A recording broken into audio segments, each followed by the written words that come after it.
why do doctors say no to sequencing? There's literally like 50 reasons, right? This is like, like the song, because, and I think that the answer, the foundation of it is, do they know what to do with the results?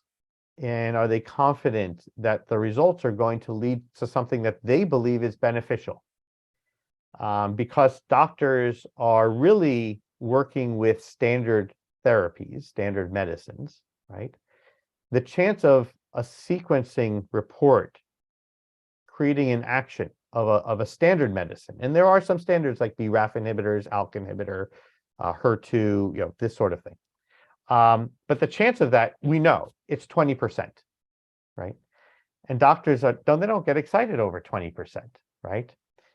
Where it becomes exciting is if you look at the world of novel, innovative therapies, clinical trials. And there we know the answer also. So the chances of patient matching to a clinical trial from getting a next-gen sequencing report, 80%.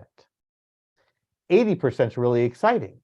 And because we deal with clinical trials all the time and make sure that patients find their way to clinical trials or to innovative therapies based on these sequencing reports, we know that we can find a match 80% of the time.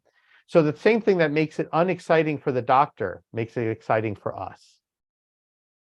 So then, so after that philosophical, I think, understanding, then you get into all the practicalities, that they have to get tumor in order to send it off.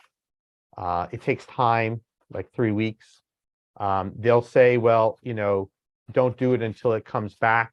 But then once it comes back, they'll say, no one's going to wait 3 weeks for this. We got to start treatment right away.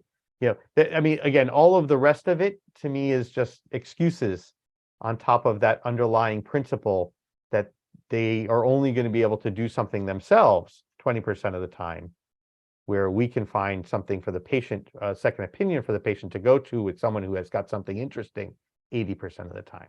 And then kind of go from there. Does that make sense? Yeah, thank you. Sure, sure.